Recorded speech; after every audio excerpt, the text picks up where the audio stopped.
you put your hands up, the confetti comes down.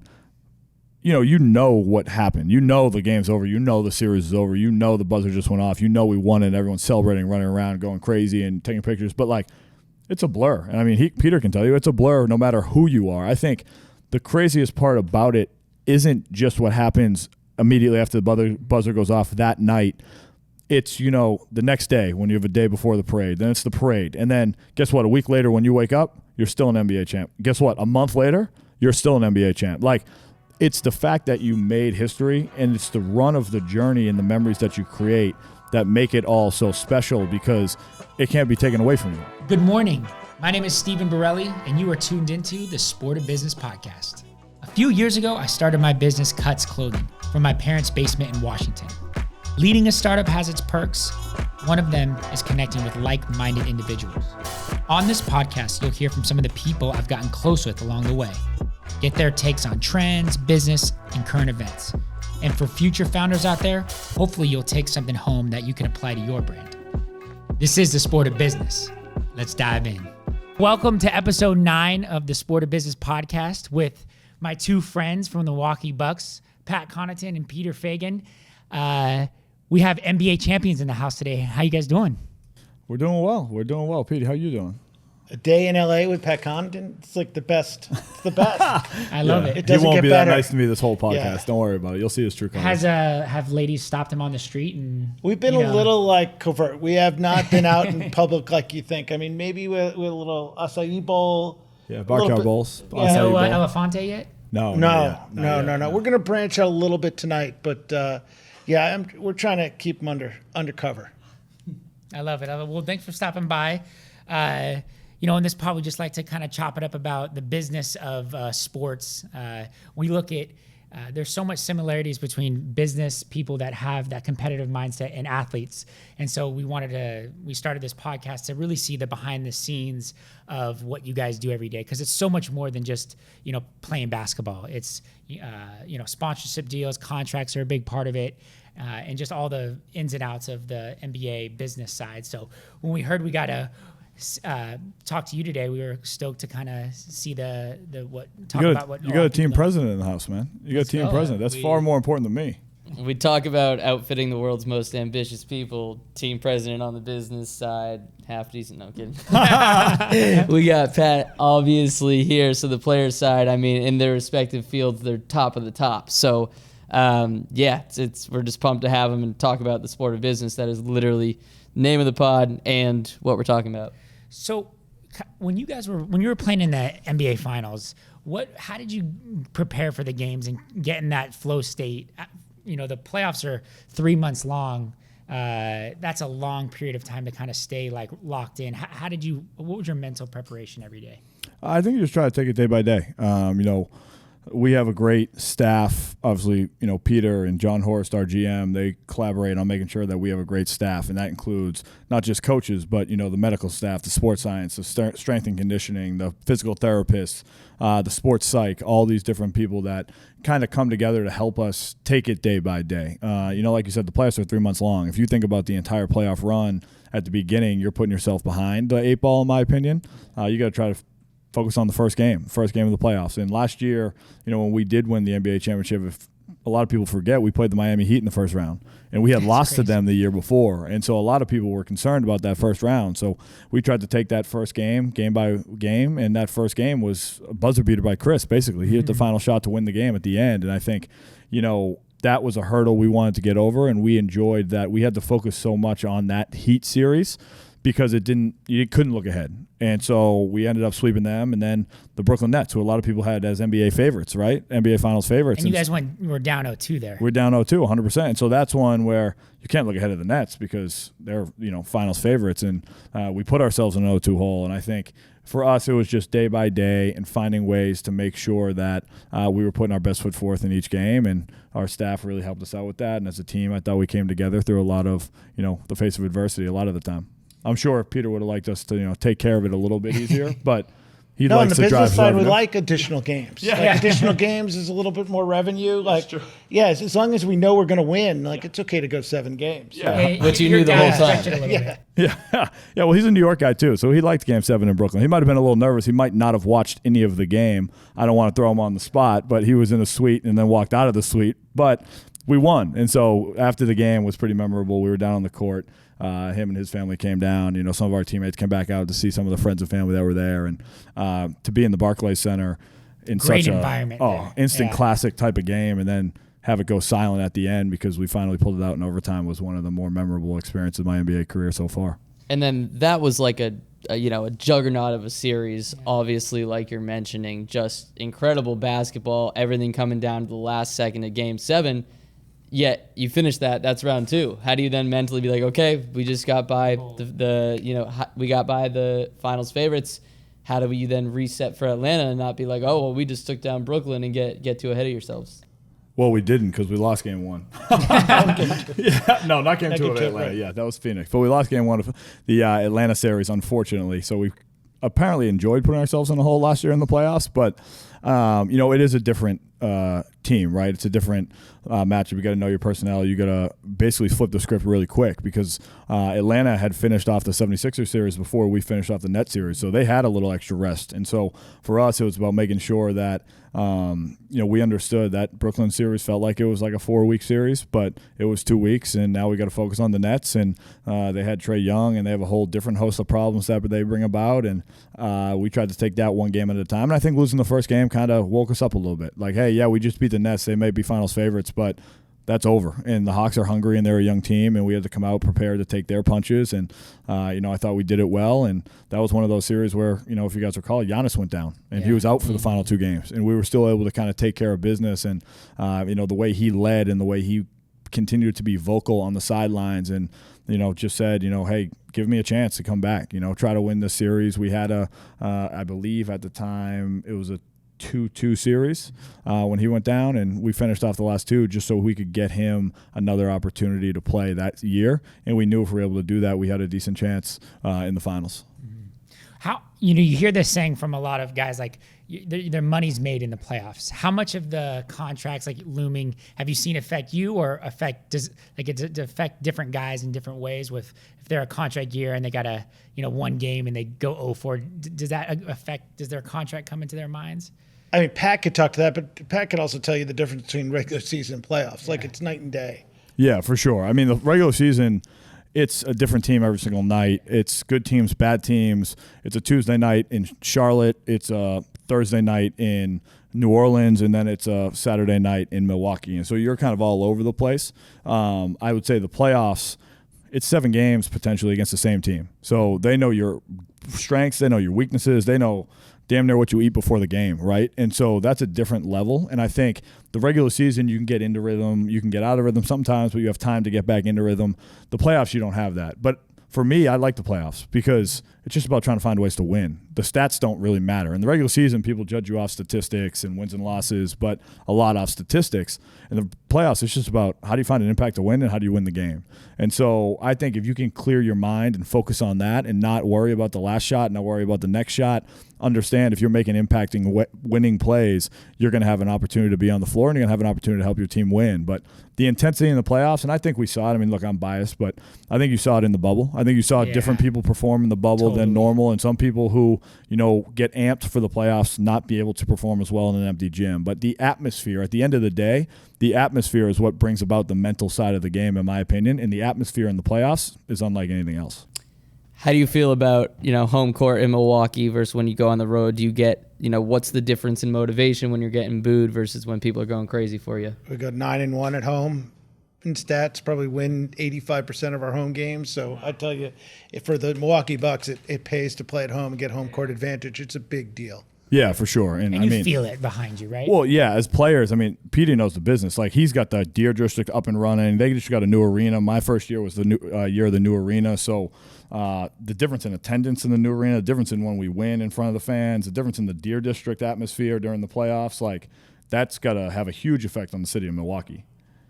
Yeah, I think it's like, we're a smaller city, probably like the second or third, smallest market in the NBA. So when, you have a playoff game, it engages like the entire city. There aren't many other things going on. So it's got that college almost environment. No question. It's a spotlight. And so I think, for us, there's something about playing in front of the Milwaukee Bucks fans. Something about, they stick with you through thick and thin. As Peter said, it's a small city, but it's an underrated city, globally when it comes to their care for their professional sports teams. I mean, the Milwaukee Brewers, the Green Bay Packers, they're only 2 hours away, and then us.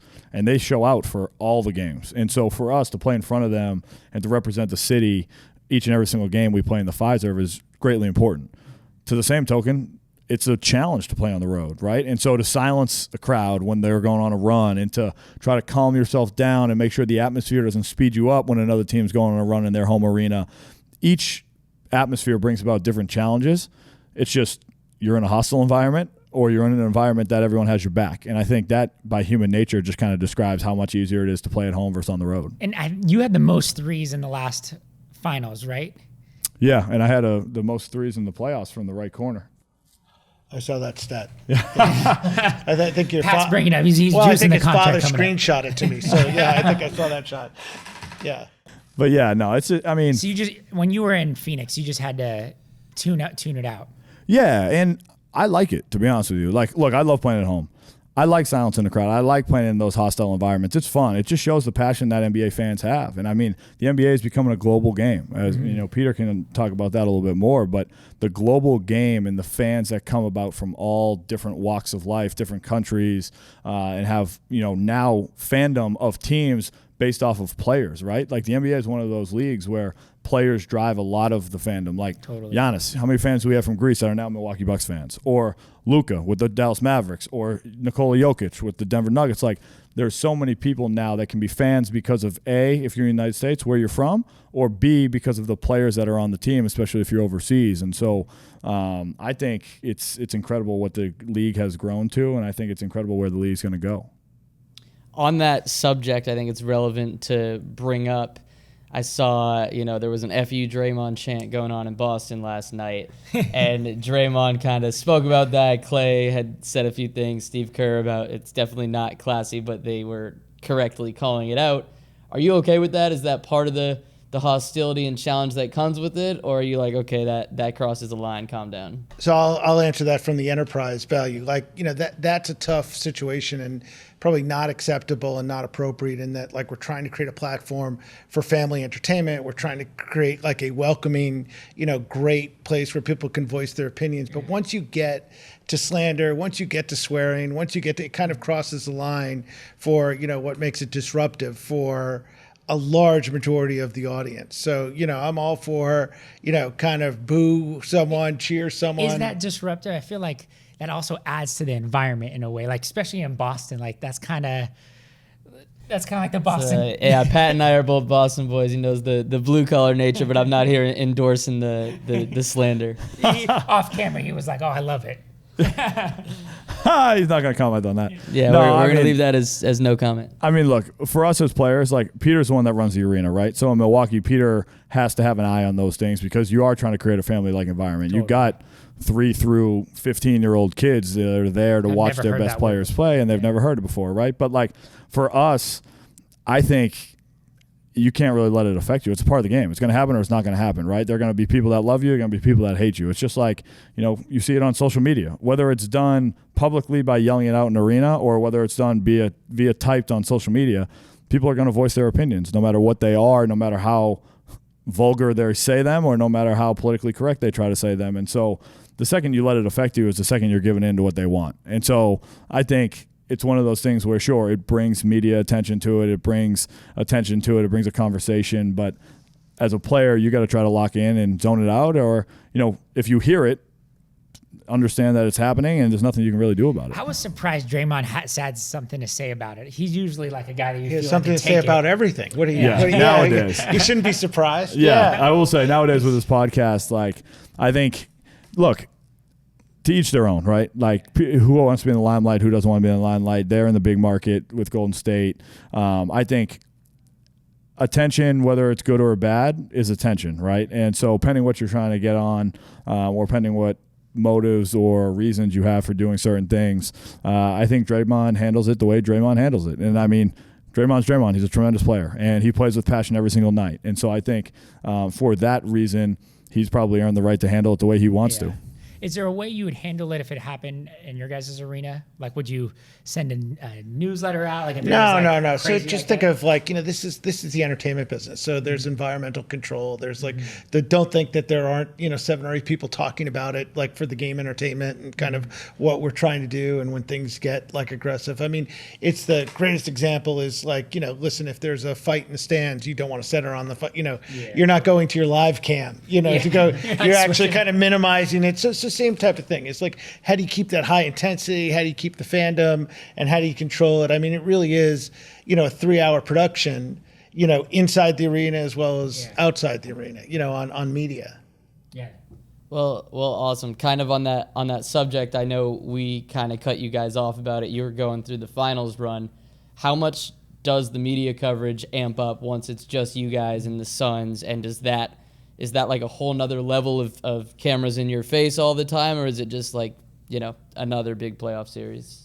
So it's monumental. So it's a difference of worlds when there are only 2 pro teams on the global stage, and you're broadcast in 250 countries, and you're on primetime, network television in the States, and the social is up globally, with hundreds of millions of hits, on an hourly basis. It's like you couldn't fathom kind of how the spotlight is on you. And then for us, you got to think we won the championship coming out of COVID. So we were in a place where we had 0 fans in May to capacity and 60,000 people in the Deer District outside. So kind of to have that unbelievable acceleration, of awareness and try, listen, we're delusional. We want to be the global team. We want to be the world. We've got a generational player.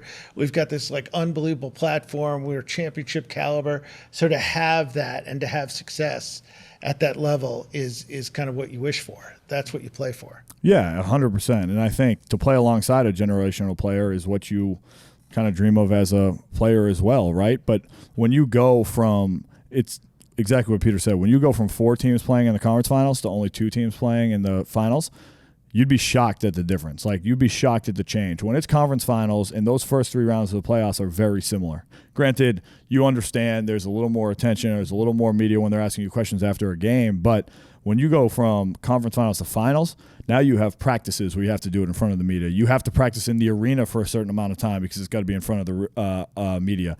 You got to do certain things at all times to give the media more attention because it's all eyes on you. There's only one game being played in the NBA that matters, or period, actually, not just that matters, but it is all that matters. And so I think that's where you start to see the change. You start to see the extra cameras that are around. You start to see more than just the extra media members. You have to do a media circuit before practice and hit all these different media outlets that are both local but also, as Peter said, global. And I think that's where before a game and while you're in practice mode, take it all in, enjoy it because it's such an incredible experience. But you can't be thinking about that when you're going into a game. You can't be thinking about all the eyes are on you, all the countries that are watching you, all the fans that love you, all the doubters that hate you, whatever the case is. You're still playing basketball. It's still 94 feet. The rims are still 10 feet, and you're still playing against another NBA team that you've played a few times during the regular season. So you just got to focus on the job at hand. And even from games 4, like game 6, the attention must have been even that much more crazy, even from the media as the ring and championships. Well, think about think of the metrics of credentialed media, right? For a normal Bucks game, maybe there are 100. For the playoffs, first 3 rounds, maybe 500. For the finals, 1,500 to 2,000 media, for every game. So that just tells you kind of how it evolves into such a spectacle. Yeah, and that's just media. Think about all the fans. Think about all the Giannis fans. Think about all the Chris Paul fans, the Devin Booker fans, the Chris Middleton, the Drew Holidays, all those individual fans. Now think about the celebrities that love the game of basketball, the NBA in general, and the finals where, the greatest players are playing on the greatest stage, right? Think about the fact that, in Phoenix, LeBron comes to support Chris Paul. He's sitting courtside. It is the finals of the best basketball in the world with the 2 best teams of that year. And so, to your point, you're right. First 4 or 5 games are incredible. But the second somebody's on the brink of winning it, and then the second we were on the brink of winning it, knowing it could be done at home, I mean, the things that Peter had to deal with for the Deer District, this type of security, shutting down streets outside because there's only a certain amount of seats in the arena, so only a certain amount of people are getting in. But with the anticipation that we had the ability to win it that game and do something that Milwaukee hadn't done in 50 years, that builds even another level of hype. Peter, do you have to work with Milwaukee governments or local governments as you're prepping for security and everything that could happen, preparing to win the championship? Yeah, I think, listen, like we're a public entity kind of, even though we're not owned like publicly. So like we are in the center of the city. We created a district that really is kind of the city's living room, for people to come in. And with that is like a huge responsibility of logistics, of safety, security, of how traffic flows and doesn't shut down the city. So much like every kind of stadium and arena, there's like a tremendous amount of logistics and things down to. And then when you get to the playoffs and the finals, it becomes like even more accelerated with Homeland Security and and kind of and the federal kind of airspace and thing. I mean, it's fascinating. Yeah, your guys is I was reading one of the most profitable NBA franchises over the last I think 10 years or decade. What other things have you guys done to create more than just the game for the fan experience? Well, I wish that was true. Our owners would tell you that it's not. But no, we've had incredible growth and success like over the last 7 or 8 years. Maybe it was the most growth. The most growth. I think what you're thinking of was it was seen as or rated as one of the best places to work in the state. Yeah. Didn't you guys win? No. Like We've 5 had a times tremendous growth, and for us, like it's around the centerpiece of the success of the team. Like that's our mecca, like our nucleus. And then how do we build an arena? How do we build a district around it? How do we have people live there? Residential. We've got commercial and we've got entertainment. It's not a new theory of like creating entertainment districts, but it's all fueled by like, hey, you've got this global NBA platform that you leverage kind of in a market which just hadn't been done in Milwaukee for a very long time. Or when Milwaukee was successful, the media, the digital, the social didn't exist like it does today on a global basis. Yeah, I'd say it's the growth, right? It's definitely been one of the teams with the most growth because when you look at Giannis, you look at his growth individually, but you also look at all the things that the new ownership did to help the team have success, right? Like, sure, you got to have great players, but we got great practice facility. That was open, the new one, the year before I got there. The arena was open the year I got there. So you're starting to change the dynamic while the team is growing. And as Peter said, capturing the momentum that is being built off of an NBA platform in the surrounding areas immediate to that new arena for, Bucks fans across the state of Wisconsin to come down and enjoy and not just be there for strictly Bucks games, but to create a district and an entertainment center where other things can happen, whether they're concerts or whether they're, parties or, wedding ceremonies, whatever the case is. I think building off of that NBA platform, which is exactly what they teach us to do as players, is take advantage of the platform while you're in the uniform. So that's a perfect transition because we wanted to talk about some of your philanthropies and businesses as well. But before we get off the topic of the finals run, we just got to ask, this is your career, what you've dedicated your whole life to basketball. You're an unbelievable player. You had a killer playoff run the whole time. I know we've mentioned Giannis and Chris and Drew, but you were obviously a crucial part to that team across the board in each round.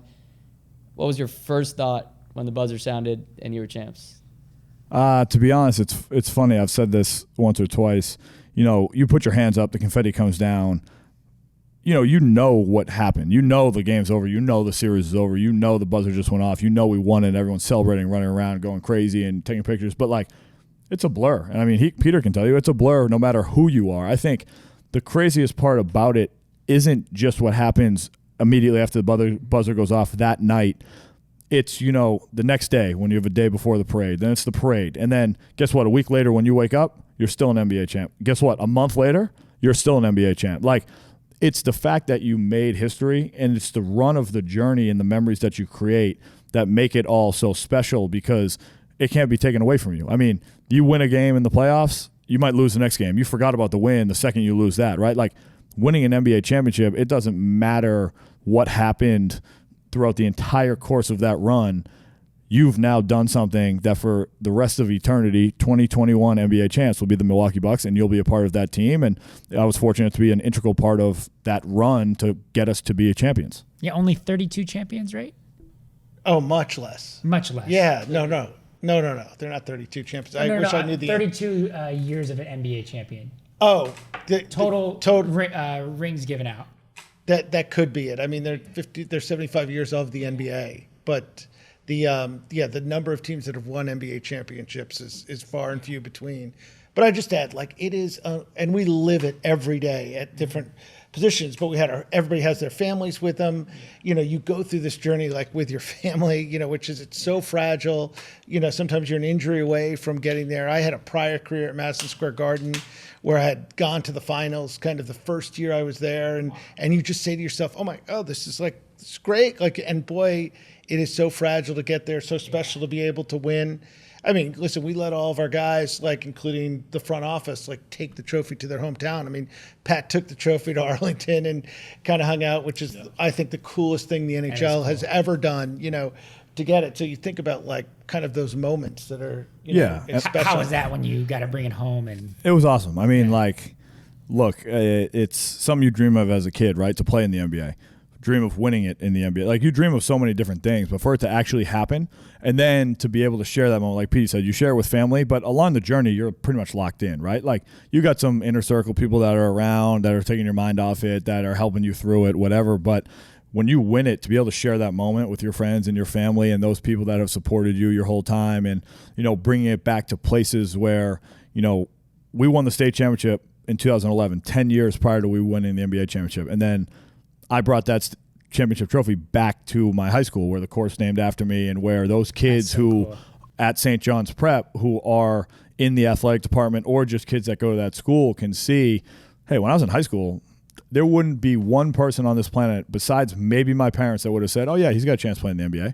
I was a baseball player at that point. I was lucky to become a Division I college player in the basketball world, right? So to bring it back and to put that trophy on center court where it says Connaughton Court next to it, and to let kids from that school come by and take pictures with it and see it, and to share that moment with, you know, my friends and my family who also came by, it's a really cool thing to do. And it brings you full circle, and it kind of puts things in perspective as to some of the reasons why you work so hard. You work so hard for yourself, but you also work so hard because you want to make the people that are around you proud. That's so important, is having a reference point. You know, in business, I've had, you know, different people that have said, hey, Steven, this is possible. You can do it. You can run $100 million business with no funding. It's possible. And so to bring that trophy home, you know, that must have inspired a whole town of, you know, NBA players in so many generations, just to be able to say, hey, this kid who wasn't a big recruit, look, he's you know. For sure. And I mean, the thing about it is, it's just like, it's showing that next generation that it starts with the dream, but how much does it mean to you, right? For me, the entire journey, you talk to them, it's not just about being an NBA player. Kids are going to have different dreams, but whatever your dream is, you got to dedicate time, energy, and effort towards it. There's 24 hours in a day. That's one of the reasons I wear number 24, right? How do you take advantage of all those hours if it's as important to you as you say it is? And, like, there were times where I'm not out with friends, right? There are times where I have to wake up at 5 a.m. to get a workout in, or a second workout in, or whatever the case is. And if it means that much to you, you'll do it. And it doesn't mean you're going to make it there, but you're going to reach your potential. And whatever your potential is, you don't want to do yourself a disservice to that. I mean, like you say, reference points, just bringing it back to cuts, it goes back to when you and I met, you know, 6 years ago, and where we were in a WeWork, where you were working out of the shop by yourself, and me saying, wow, this is a great clothing brand. Like, I believe in what you're doing. I want to be a part of it, or I at least want to help support it. And look where you guys are now. Look how fast you've grown. And it's very similar. Like Peter always talks about it, like the journey Peter's had through his business career, and to be the president of the Milwaukee Bucks, and to be a president of the Milwaukee Bucks, that they bought the team, they brought it from X amount of dollars to Y amount of dollars. They brought it from winning 15 games in a season to winning an NBA championship. Like, there's reference points all over the place, but it comes with hard work, and not everybody sees that, but you got to believe in it, and the people close to you got to believe in it. It's been fun to watch your journey, because from that first meeting, I feel like, you know, I was Sean was running our Instagram account. He was like, Pat on the Blazers is coming, and I was almost embarrassed that I was in a little WeWork, because I thought you were going to be like, oh, you know, why am I talking to a guy at WeWork? But then to sit there, we probably talked for like 2 hours that day, and just got to be homies with you. And seeing that you were willing to meet with me at that period. I was, 26 and right out of school trying to start a business.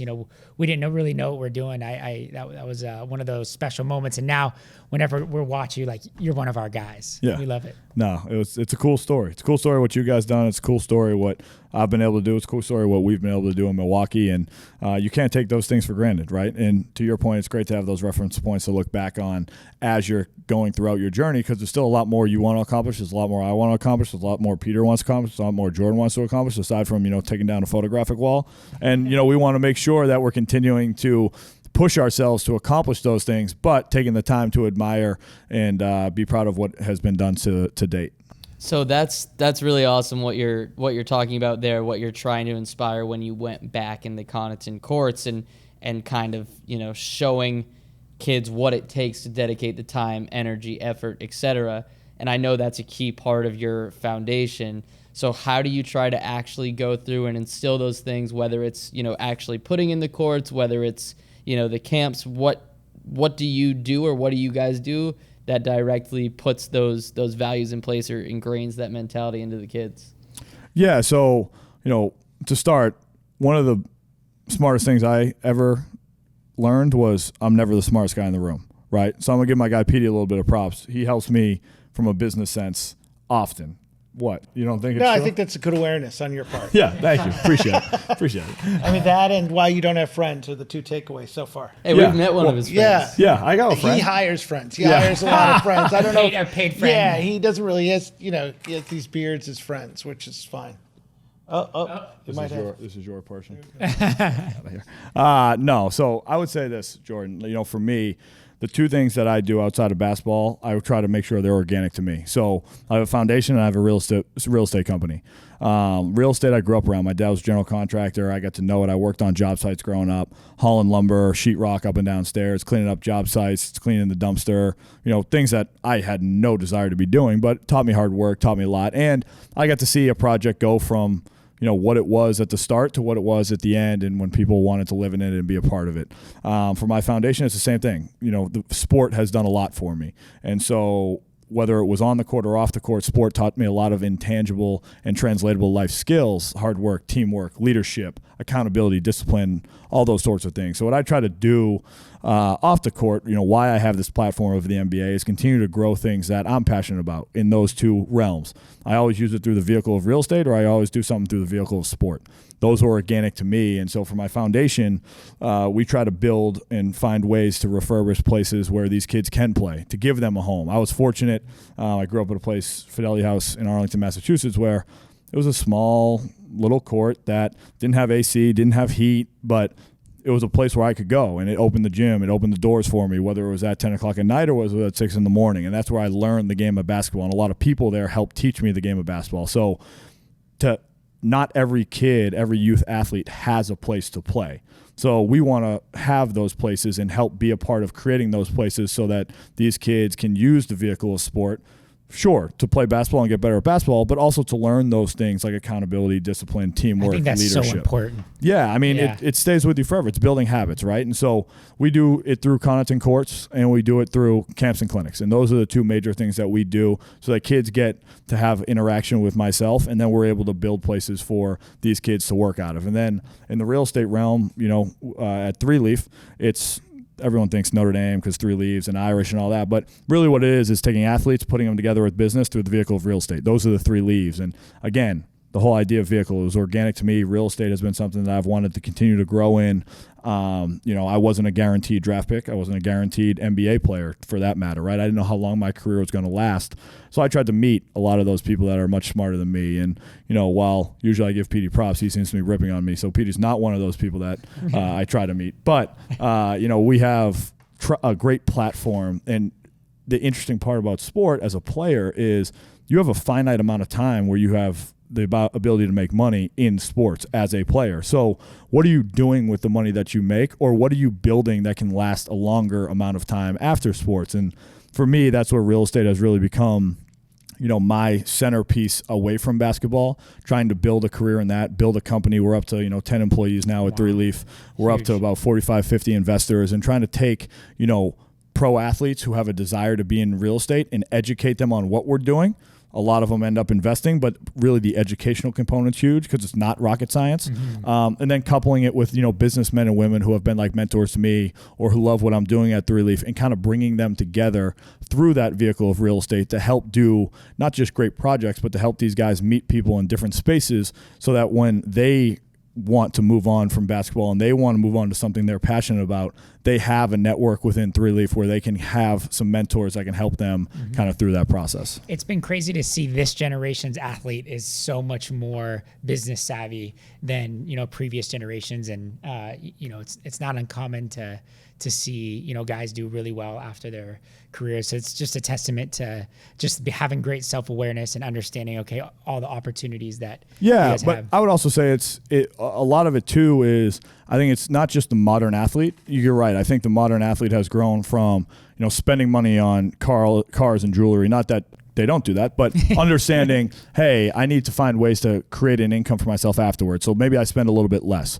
Now it's about, for the modern athlete, what am I investing in? And you want to help them differentiate what's a good investment and what's a bad investment. And where I would give props specifically to the Milwaukee Bucks, but to the NBA and the Players Association a little bit as well, is they got to figure out how to do that, right? And so how do you do that? Well, guess what? We have a great ownership group. We have a great management group. I mean, we got the team president sitting here with us in Los Angeles, right? Like, they're finding ways to get to know players, get to know what they're passionate about, and giving them advice and helping with introductions to people who are in that field. Because at the end of the day, they own teams because of the success they've had in business. All the athletes that want to get into business, or at least want to find ways to make money after sport, there's no better people to learn from, right? Like, you are literally working for billionaires across the United States. Get to know them, get to know their family, or season ticket holders in the front row. Get to know them, get to know their family, because at the end of the day, they're doing what a lot of athletes want to do when their career is over.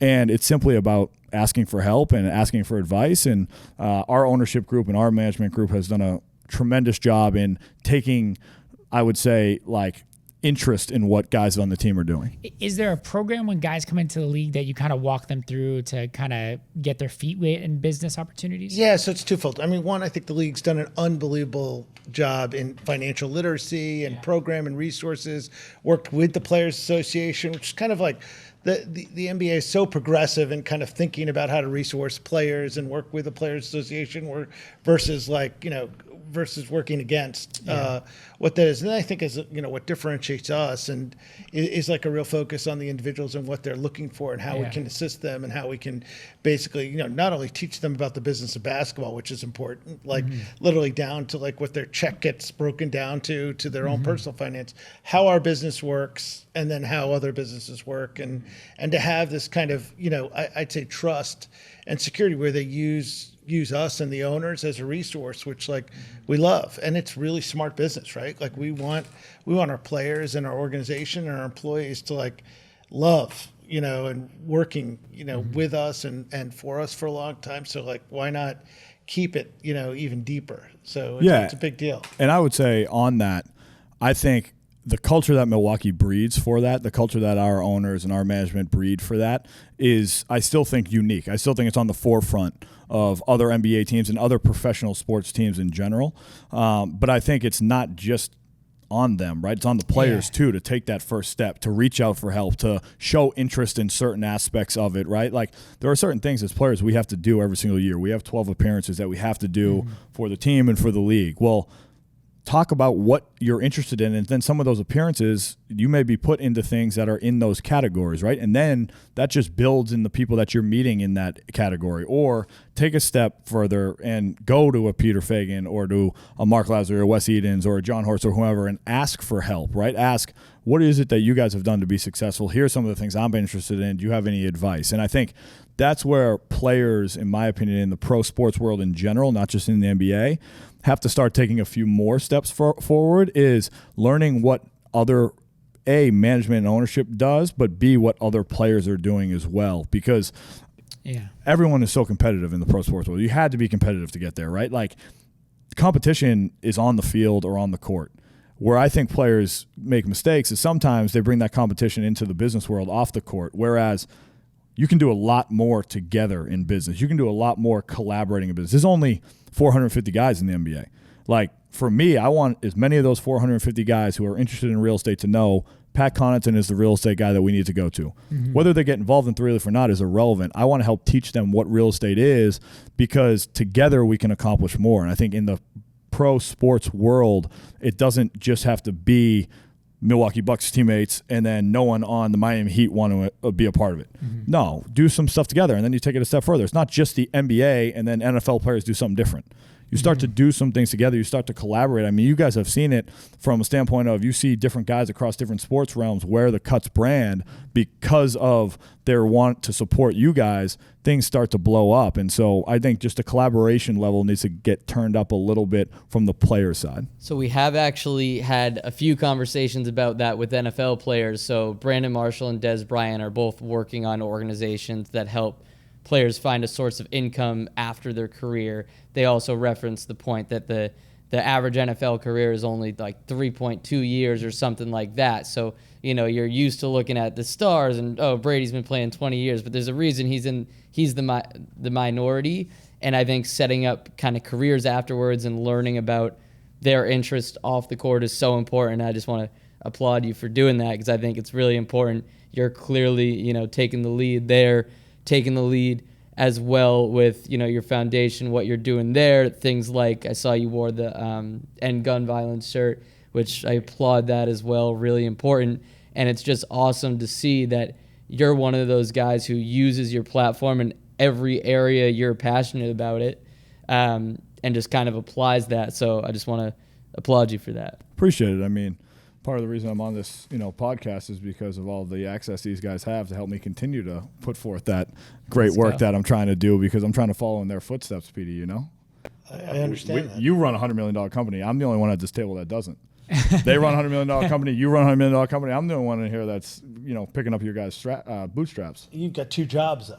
Yeah, I got 2 jobs, and none of them are $100 million. You've got time. Yeah. Well, not yet, though. Not yet. Yeah. When's that next free agency period hitting? Or do you have an opt-out? Is it this summer? Who knows, it's right now. fellas? Who knows?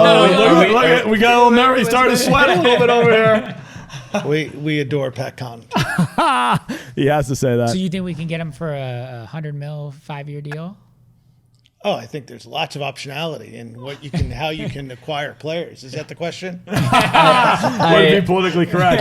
Excellent political statement there. Yeah, I think there's clearly a point that they have to negotiate on, and maybe that's like kind of an elephant in the room when you bring up the subject matter.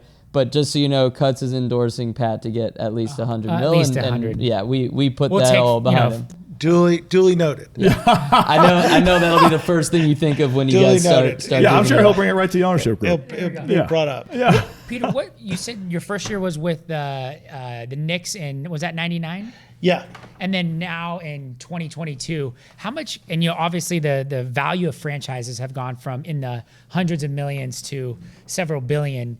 What do you think has been the biggest contributor to the NBA's growth from like a business standpoint? What are the key moves that you guys have done? Yeah, I would say obviously like what the proliferation and distribution of media has been globally. So like literally pure dollars has been like, how do we become a global sport with like growth trajectory? So very few other sports, premier soccer, there, maybe cricket if you went to, parts of India have that kind of project hockey stick growth and participation to do it. And then I think you kind of touched on it before about ownership and different, this next generation of ownership is so sophisticated and so different from what used to be the mom and pops who, of generational wealth who owned pro teams. Those who are owning pro teams now, because the prices are so high, have usually experienced, some type of industry success, whether it's entrepreneurial, whether it's tech, whether it's finance. So you have this whole different generation of ownership and kind of board of governors who run leagues who think differently about how do we continue to grow? What is enterprise value? How do we continue to distribute, across? So I think there's this really incredible spike of sophistication in the way we do our business, specifically in the NBA. And I think it probably cuts to other leagues as well. But those are the real determinants of what's changed the NBA in such a big way. Do you think that, at a structural level, Do you think that has a lot to do with the commissioner directly, or the culture kind of fostering the ability for Adam Silver to come in and lead the way for that? Well, it'd be interesting to flip the question on how important is leadership to you guys. So I think Adam Silver is paramount to the success of the league. And I do think you have to have a leader, you have to have vision, you have to outline objectives, and you have to literally, bring people together to collaborate, to roadmap how to get there. So I think the commissioner is vital to the entire, success of it. And I think it takes 30 franchises in our case to continue. If you took, maybe the league, we always say what's the league's value? Maybe it's 9 or 10 billion, but honestly, if you took the franchise enterprise value and it's hundreds of billions of dollars in kind of, if you thought about what a company is worth and stuff. And I think it continues to grow because the demand continues to go up and the distribution and what how we're running it. And that has a lot to do with Adam. Yeah, like you mentioned, you've been a part of organizations that have success and haven't. What do you guys think is the best or the best leader that you've learned from to foster great organization success? And what are those key attributes that you've seen? Yeah, I would say twofold. One, it's kind of principles. One of the cool things at the Bucks is from our ownership to our coach, to our GM, to myself. This is Pat will tell you, literally we talk about constant improvement, whether it's after a win or a loss. How do we debrief? How do we go through? That happens on the court. That happens in business. Literally we talk about communication every minute of every day, and how do we, communicate on the court. Literally we talk about getting rid of toxic. How do we talk about working our asses off all the time. Listen, this is a job.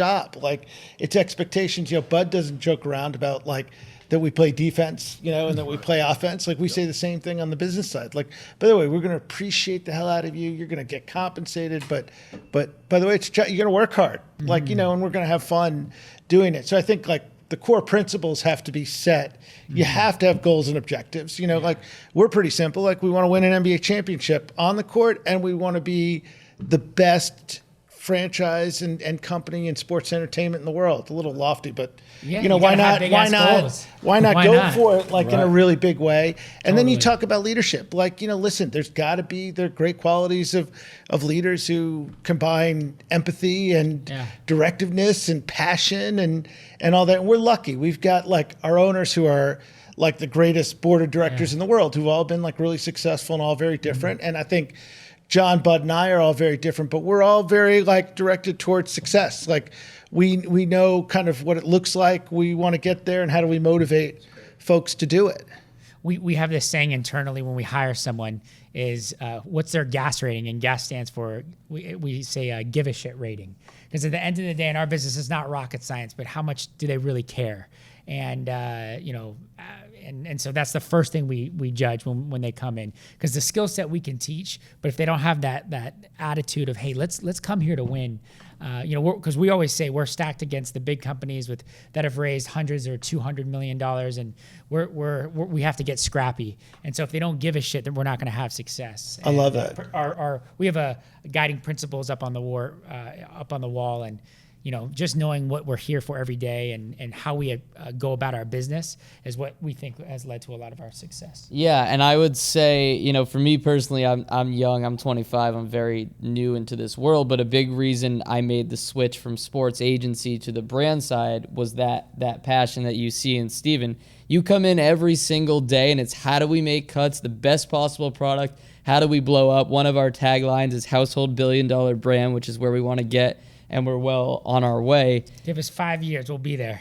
Yeah, and there's no doubt in my mind. That's not even particularly lofty anymore. It used to be, because we're just on pace for that. But one reason I switched to the brand is because every day, growing cuts. When I was at the agency side, it's still an enjoyable career, but it's okay, you're working for this client, you're representing 100 different athletes, then these 6 brands. And I was no, I want to come in every day and be about one thing, live and breathe that thing. And that's cuts now. And I think that's the culture Steven creates. And then obviously for you guys, same sort of thing, even more so with the Milwaukee Bucks.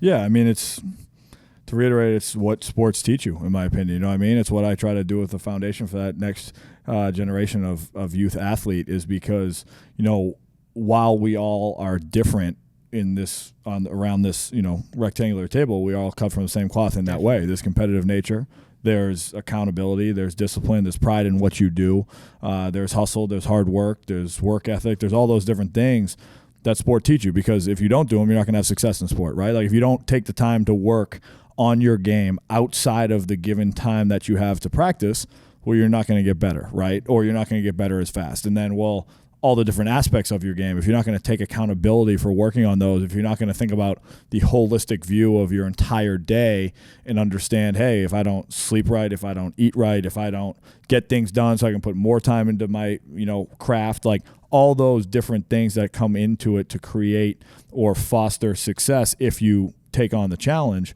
I think that's what breeds both business and sport, and that's what kind of brings the business of sport together and the business of your guys' brand together. And winning. We have like one of our owners, Wes Eden, so I can't believe I'm quoting him. He probably laughed. He says, this isn't a story about our lives. This is our life, which you just kind of testified to.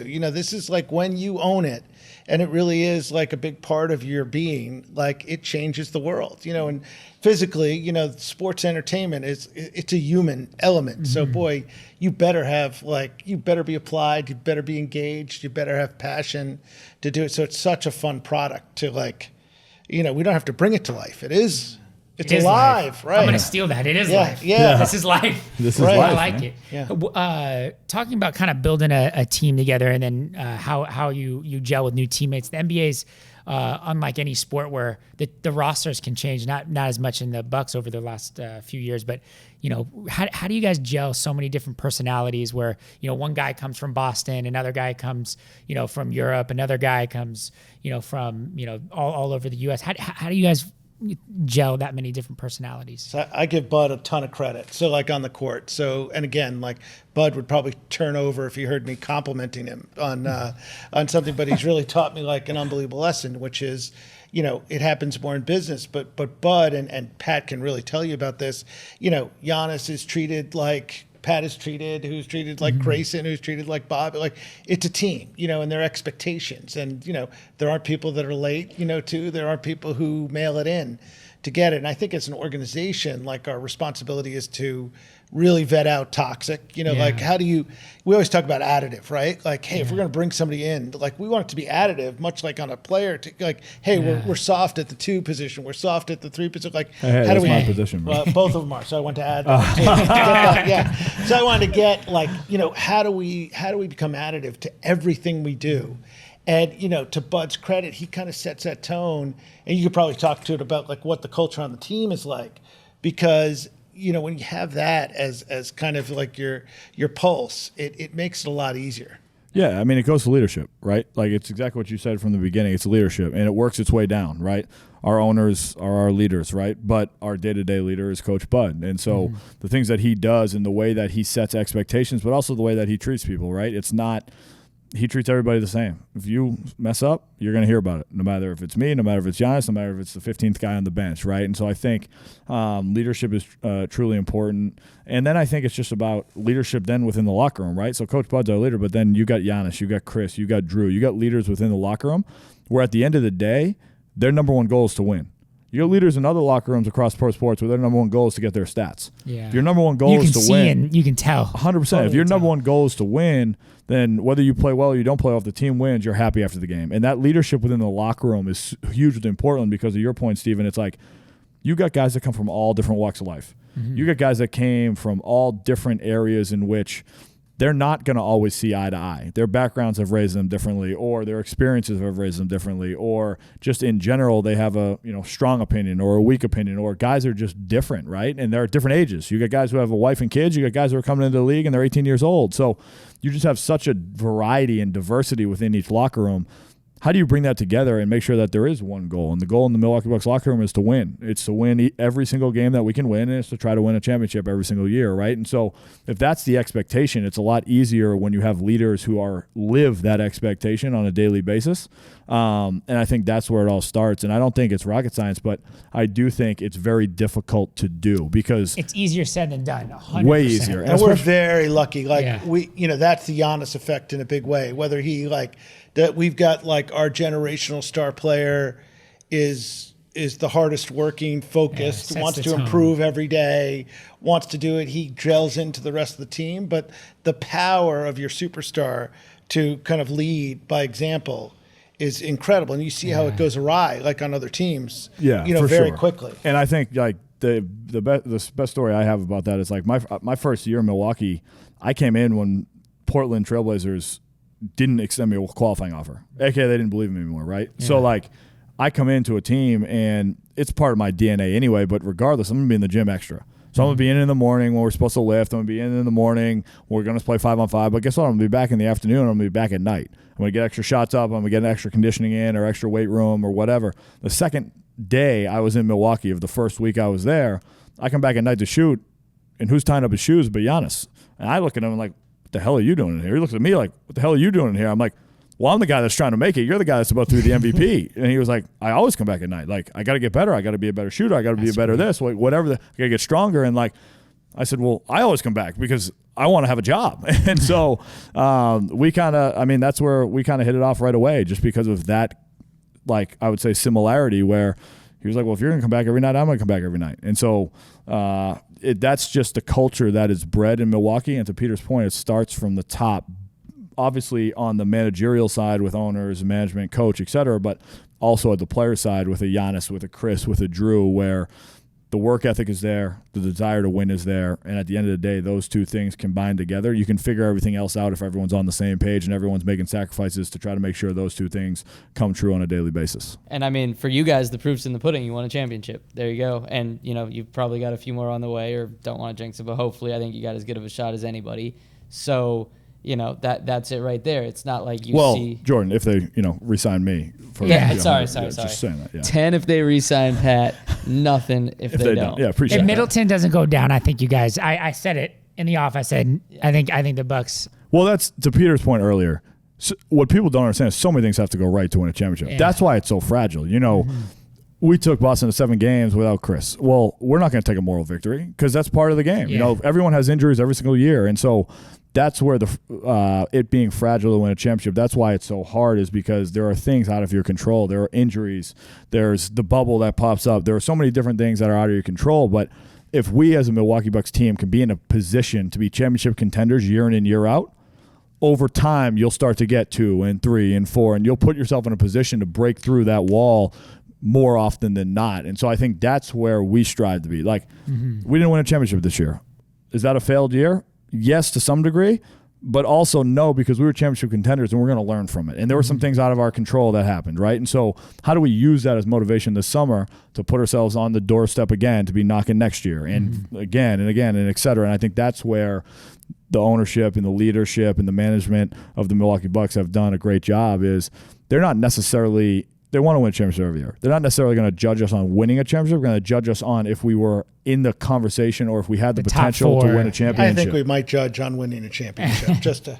Yep, and that's why they keep us motivated. They keep us hungry.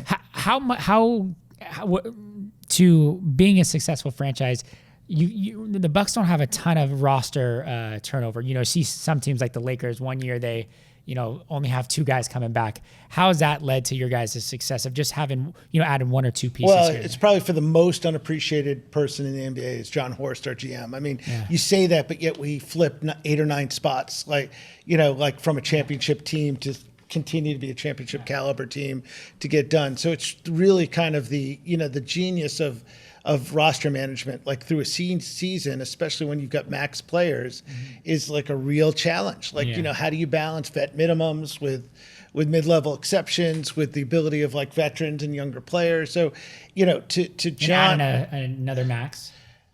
Well, I think I mentioned max players, right? Okay. That was in my sentence. Yeah, that was in my sentence. Implied. But implied. To John's real credit, it's by the way, it's ongoing. It's like you are constantly pivoting. You're constantly trying to improve. I think for us, what's really proved like great is to have like an unbelievable core. So when you talk about building around like a core, that's been really successful for us. And I think one of the great kind of the sense of pride we have is like we built a team that plays as a team, and though we have kind of the league's best player, we have a lot of complementary players around them that make like a really fun team to watch. And props to you guys for creating that culture, because obviously so many guys wanted to stay and keep at it. On the flip, one of the most important guys who didn't stay, PJ Tucker, obviously he was core to the championship team. The second, he signs with Miami, are you scrambling, or did you have a list of 15 guys like, okay, this is the way we're going to fill that void next year? I don't know who PJ Tucker is. I think we always you hear some guys, that's the response. Yeah, that's my guy. I think that like guy. one of the great things about kind of John and I talk every day, and like although like we might be the duck swimming where we're calm on the top, there are times when you're panicking and your feet are going crazy under the water to get it done. But I don't think it's a scramble crazy. Like we think that, we go about the same way. Business challenges, like how can we solve this? What can we do? And there's got to be means to do it. So, to John's credit, things happen. Things do not happen in a vacuum. I mean, we've got variables of, we're a luxury tax paying team. We don't have a lot of flexibility. Like we can't, take on, tremendous salaries, post a year. So we've got to be really creative and flexible. How much communication do you guys have with the players when you're thinking about roster moves? You hear rumors of, what do they call LeBron? GM Bron, where they think he's really pulling the strings. Is it different? Do you guys, reach out to Giannis or reach out to the players and say, hey, what do you think about this move or that? I don't think specific moves. I think John and Bud have an unbelievable relationship with the players in general. And they actually talk to groups of them on kind of decisions of 10-day contracts and extensions and things like that. And they have an unbelievable open communication. And I think directionally, as players are having their exit interviews for a season, as they are thinking about it, it's definitely part of conversation. But I think, at the end of the day, John's the GM and the owners, kind of are involved, and Bud certainly inputs, directionally. But yeah, it's important. Listen, we think culturally, we obviously want our core members of the team to kind of understand, even if they don't agree with it, what our rationale is for doing it. We think we've got reasons to do it. They can, everybody can disagree on both the business and basketball side, but we think, hey, it's fair to say kind of this is what we're doing and why. Right. Yeah, it's communication, right? At the end of the day, someone's got to make a decision. People have jobs for certain reasons, right? John Horst is a GM. At the end of the day, it's his final decision. The owners own the team. At the end of the day, it's their final decision, right? Business side, Peter's the president. It's his final decision. But how you go about getting to that decision, or how you make people feel like they are heard, and how you make people, talk through, like Peter said, reasons and things of that nature. You have to have structure. You have to have, at the end of the day, somebody who's going to make the decision, whether it's agreed upon or not agreed upon. But for people to feel like they are a part of it, and for a core to feel like they're a part of it, and for, a big three like Chris, Drew, and Giannis to feel like they're a part of it, I think that's important because they're living it on a daily basis. Yeah. And I think the Bucks, again, culturally have done a great job with that. And that's, like you guys say, Steven, you run a $100 million business, right? You're not going to every single employee on every single decision, but on a lot of them, you at least want them to feel like they're heard, or at least the teams that are directly overseeing certain aspects of the decisions that have to be made want to feel heard. And whether they agree with you or not, at the end of the day, they're going to trust that you're doing the bets for cuts. And that's kind of the way we do it in the Bucks, right? We're going to trust that they're, John Horst, Coach Bud, Peter Feigin, the owners, they're doing what's in the best interest of the Bucks to make us and to put us in a position to win a championship. And as you guys know, Steven's doing the best and making the best decision for cuts to put you guys in a position to be $1 billion company. I always say my job is to set up the structure and then get the hell out of the way. Most of the guys, they know how to do their individual jobs so much better than me. I just have to point, like you said, have great vision, have great expectations, and set the culture. And resource everybody. Yep. Clean the plate. Yeah. Here, you don't. I'm going to give you the resources. I'm going to clean the plate so you can focus on getting the job done. For sure. All right, let me see some pictures of my teammates. That's and some exactly cuts. what I was going to talk about. So I know we have to wrap up here soon. We have one part of this for Pat about his teammates, and then one part of this for Peter about Pat. Oh, geez. Great. So here we go. We'll start with Pat, but you're gonna be like, why didn't we start with this? I'm ready for the roasts. Yeah. We want to see who wears their cuts the best and who wears the cuts the worst, if that's even possible, or the least best. I'm gonna say, if they're in cuts, how do they wear it badly? It's pretty much impossible. Yeah. All right. I guess your least favorite photo. We got Drew right there. We got Giannis. We got Jordan. We got Wes. We got Sandro. Oh my God, fella. Oh, Sandro's already the worst. But that's not because of the cuts. We got Lindell. We got Thanasis in cuts.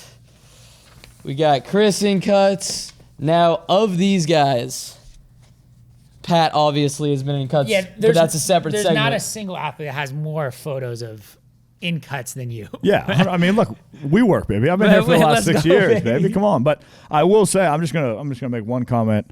A lot of these pictures in cuts happen to be in this like green sweatsuit that I think looks phenomenal, but may have been handed out by your best brand ambassador. That's true. Which is me. Let's go, baby. Easy. So if I'm not mistaken, after Pat had his surgery, he sent a little text selfie saying that this was his first fit that he was wearing coming out of it. And I'm thinking like, all right, playoffs are coming up. These are literally Bucks colors. Like, why the hell not? Look, I'm not gonna lie to you. My man Peter over here is a little bit mad he didn't get one. Got a whole box behind him. It's okay. It's okay. The unappreciated. I'm more curious president. of like how you're ranking your guys. All right. Well, so I'm gonna rank. My guy Drew's gonna be 1. My guy Wes is gonna be 2. I mean, Giannis is only in a T-shirt, but I'll probably give him 3 because I love that T-shirt. I'm a big fan of it. Chris is gonna be 4. Jordan's going to be 5. And I believe this was 6. This was game 6 in the, I want to say on the road when he had that monster game against the Nets. Oh, so that might change the order a little bit. Yeah, maybe a little bit. I mean, Lindell's going to be 7. In my mind, Sandra's going to be 8, only because I'm not going to put him on blast, but I know he's got a great personality and I love him to death. I saw him wear that 4 times on one road trip. And loyalty. Let's hope. Loyalty. We like it. Yeah, we like that. Loyalty. And that's not his real hair. There's a lot going on here, but that's the only reason. Maybe trying too hard. Yeah, I mean, look, he's a rookie. It could be rookie duties too. You know what I mean? Like, Is Wigs rookie duties? Could have been. Yeah, I don't recall. I don't haze. Is rookie hazing a thing? I'm not about that life. No, it's not. Not when we're talking Strong publicly. No. Strong no. Yeah. Strong no. Liability reasons. I was watching Winning Time when Magic had to give the orange juice. Fictional. Yeah. So they say. Fictional. Yeah, fictional. All right, let's go, Jordan. Yeah, Drew's taking that one. Yeah, now, Drew's this is the fun part because we just get to put out so many of Pat. Oh, perfect. I think we've got 10 here. Pat, we've probably got like hundreds. He's been our biggest supporter, but I tried to pick some of the best ones, but also from a variety of looks and a variety of time. Try to embarrass Pat a little here, too. Let's see what we got. So this is pretty early. Long sleeve. That was Toronto series when, unfortunately, we lost in the East Conference Finals, but my first year here. Petey? I mean, you're in the snug form, so yeah, it's. I got a comparable. I can't really rank it without. With the green pants, man. Yeah, I like the. I love that's culture. That's culture. I love the green pants. I'm not gonna lie about the green pants. Short sleeve crew curve. We have it in 2 different colors here. We've seen Pat rocking those a lot. Oh, this is a winner. That's a winner. I'm just All gonna right, as they put in. Is it just because the mask is over his face? That's a No. It's a winner. It's a winner. I like I it. appreciate that. All right, we got the mask logo in the snow, which I think the We environment love is the real elements. nice. I love the elements. Yeah, that's a Milwaukee. How about the chocolate milk there? Oh, I got to call out for sure while we're here. Pat's got the patented look every time Yeah, I he see him has the walk in. He's patented got look. the coffees at Starbucks. It depends. Okay. Sometimes it's Starbucks. In the bubble there were no Starbucks. This was a bomb. What type of This coffee? is rocket fuel from my spot, Alderon Coffee in Milwaukee. And then this is Starbucks. Starbucks is the go-to as far as like, I used to do it all the time, but I don't have a Starbucks endorsement yet, so I started to feel a little bit there we go. slighted. Yeah, so what we do now is we try to buy local. We try to support local business. So whenever we can, if it's close to the hotel and it's quick to get to, we try to do that. But in some places, it's not always This local. top looks like a size medium. Are you sure that's the right? But that's his look. Are you sure that's the right? It's not my fault. My physique is where it's at. Yeah, he's You know what working I mean? on This that- is a that body large. for the This is a contract. large, man. It's contract year. All right, we'll continue. Short sleeve hoodie here, which I think we've had a bunch of guys wear. Winner. That was going into Phoenix for that. Yeah. I mean, I'm not a big Fun. fan of like he's addicted to the hanging to the sunglasses. I don't know you guys as brand ambassador, and if you should knock out those sunglass hangs, like if you think they add to it, I think they take away. All right. Well, I'll take that into consideration. However, this one is a fun story. The game before this, I was wearing a white Cuts one, but I have more than one of these, obviously. But I was wearing this, and our bus driver did a quick stop with the police escort, and coffee went all over my shirt, right? Oh, no. So I had to take it off. Luckily, there was one of our assistant coaches that had a different shirt, so I couldn't wear Cuts into that shirt, into that game, but they had a different shirt. I had to change on the bus, so I was the last guy off the bus. I walk off the bus to walk into the arena. This is game 1 of the NBA Finals. Wow. The security guard stops me and says, "Credential, please." I said, "What?" He goes, "Credential." I was like, What do you mean? A video guy sitting next to me goes, "What do you mean credential?" He goes, "You need a credential to get in." And I'm like, "I play for the team." He looks at the video guy and he goes, "Does he really play for the team or is he bullshitting me?" And the video guy Blaine, he's laughing hysterically. He's like, "Dude, of course he plays for the team." It just, That's Pat Connaughton. My God. Or an everyday guy, you know what I mean? I like it. Damn. All right, here we go. Next one. Bomber jacket. This is my He personal sports favorite. this like a ton. Yes. He sports this a ton. Bomber jackets. I got to say, like it, don't love it, but I'll support it. Are you Yeah, liking it, not loving it because of the jacket or because of me? Probably you. All right, now we got hooded tees, which is what Pat's wearing now. We've got this one. I believe the color was come on. vintage. Come on. It looks shrink wrapped. It looks shrimp right. That's just because I got some muscle, man. Shout out to Suki. I'm a huge fan of the Hooded of tees. the There's yet to be a Air photo Max where he's not 95s holding- too. Yeah. Woo, Air Max guy. Probably the one he's wearing Oh, now. yikes. Petey's going to rip me for Yeah, this. this is like the peace sign combined with the backwards hat, combined with the mirror jumbo glasses. He's feeling himself. He's It's feeling good. tough. Yeah, I mean, That's a it's- 20-point game feel right Yeah. there. 100%. And finally, well, those are the entrances, but I think we posted this one and Pat commented. We had a caption contest, and Pat was like, "When your cut sweatsuits arrive." But while he was out injured, we saw him out sporting cuts almost every This night. was And all my over God, I TV. love this photo. That's one of my favorite ones. That's a killer. It's a killer. You see the little Cuts logo too? Yeah, I know my yeah, guy yeah. Jordan. My guy Jordan spotted that from a mile away. This was live broadcast. It wasn't even shown. Jordan, that's Cuts. I see that shit right there. Bingo. You got the logo. It's easy. It's a done deal, and it's a subtle logo. But I actually didn't print it, but you had one on the bench wearing the sweatsuit where you're perfectly lined up with Giannis as he's inbounding. So that whole, I know the point of the injury wasn't exactly for marketing played cuts, well for us. but it helps. It helps. I got you. And also, our guy D Ham's in this photo. Shout out D Ham, head coach of the Lakers now. Oh, yeah, that's yeah. right. Great stuff. Congrats to him. You did And then good. last one, we got the WeWork photo of Pat and Steven together, day one. Day one, Day one, Petey. 2018, 2017. How good something is like that? I mean, good that you still love. 2017. You It was love 2017. You Yeah, love, that was when I was in loving the Easter Portland. colors. Yeah, the pink Still got shorts. the pink shorts. I still Love- have those. Yeah. I think I still have that shirt. Were that you cut a shirt, second too. year guy or was that your rookie year? 2017 was my second year. Second year, that's right. It was my second year. 15, 16 was my first year. 16, 17 was my second And year. you're 2 years with 17, Portland, 18. the rest with... Right? 2 years with Yeah. Portland. 3 with Portland. 3 with Portland. Yeah, 17, 18 was my last year with Portland. And I played every single game. I was the only one on the team that played every game. My first 2 years I didn't play a lot. Mm-hmm. And then, starting 18, 19, I was with Milwaukee. And I've been there ever since and hope to be there for a long time. We want to get an unofficial commitment. Pat's a very special person and player. And finally, Peter, I know the fashion enhances the contract potential because it enhances the value of the franchise. What's your pick? Yeah, I got to tell you, I think, I mean, I'm partial to the picture. I love this, but I think I'm gonna surprise everybody. I think I'm going. Just the classic look. classic Wow, the tee, classic. classic good, Haircut's great, good. plays it well. Yeah, he's got like No a little, sunglasses. little less peroxide in the, like he's off the peroxide years. Oh, yeah, I did It's have blonde good. highlights. I mean, you with got to that understand. I see this guy all the time. So this guy wears the hooded long sleeve tee like Love every day. Like Love Pat, what do you? I mean, what do you all the like time. about the? I know you're wearing it constantly, but what do you like about it versus anything else in particular? Well, I mean, everything you wear with Cuts is going to have a good fit, right? It's going to be that athletic fit. It's going to fit your body well. But the hooded tee, I think, is just a little bit different. You know what I mean? Like, you can wear a regular T-shirt. It's classy. You can wear, one of your guys' long sleeve shirts. You can wear one of your Henleys. It's all kind of classy. The hooded tee is classy, but it's got something a little bit different to it. And I think, I've always been a fan of hooded tees. I wore them back in college. I wore them back in high school. But they were always heavier. You know what I mean? I never had one that was light. And so you guys made it, and I'm, a loyal guy, as you guys all well know. And so it's one of my go-tos. It's been in my drawer for a while, and I got a lot of colorways.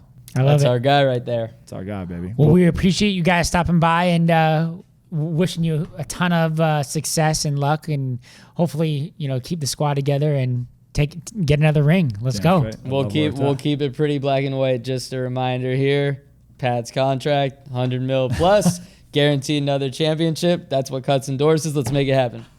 go Bucks. Joe Bucks. Go Bucks. Appreciate it, my man.